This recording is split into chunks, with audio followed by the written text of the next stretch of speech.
Hi, it's Michelle. I wanted to jump on today and share with you 4 really quick tips on how I practice self-care on a regular basis.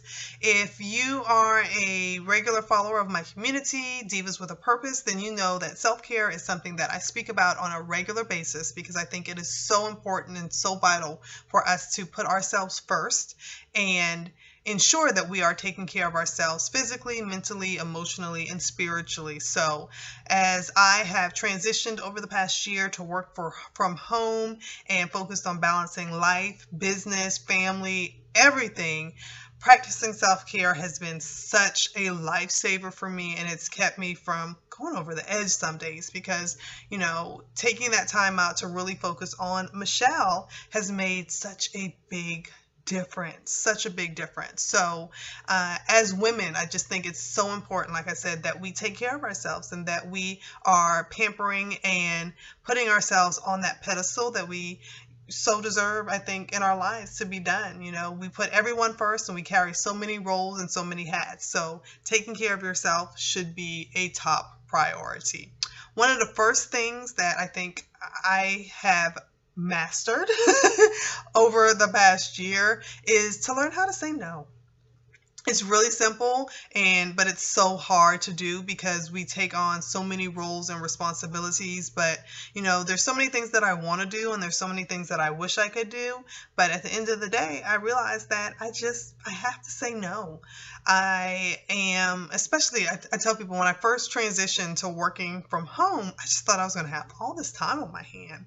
I was going to, I had all these plans of all the things that I was going to do, and it didn't even dawn on me that, while I was giving up my full-time job to work from home full-time, I was also taking on so many more responsibilities within our household. My day is really balanced and scheduled around my children's schedule because I'm at home. So I need to be available and an active part of their day when they're here in the home. So learning to say no and not taking on too much makes such a difference. That also takes me into my second thing, which is, you know what?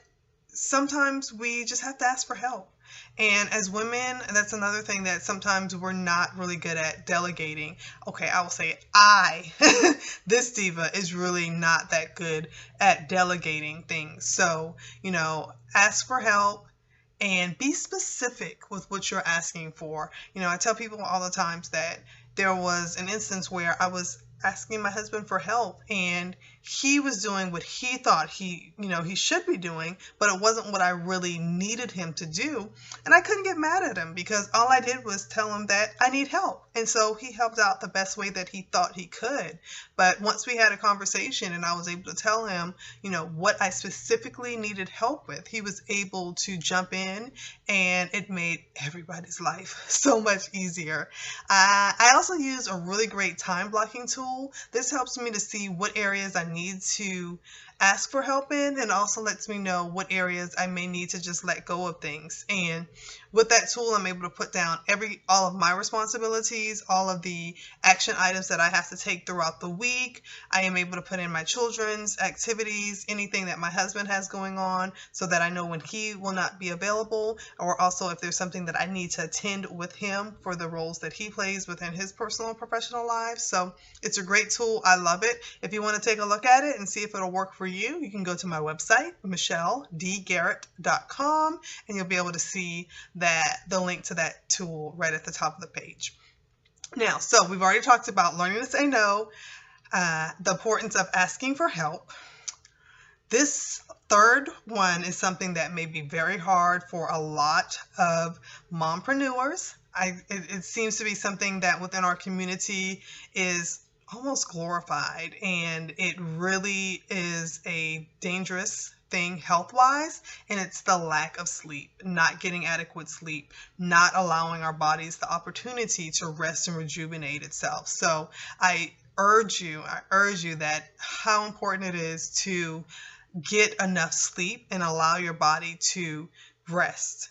You need that rest. You need that sleep. We often try to make deadlines, and sometimes if we just stop, and give our body the rest that it needs, we'll be able to come back to that project and attack it with fresh eyes and be more productive because our mind and our body is rested and relaxed. And then the last thing that is very important to me and I think plays a really big role in just how balanced and calm I'm able to be most days is practicing regular gratitude.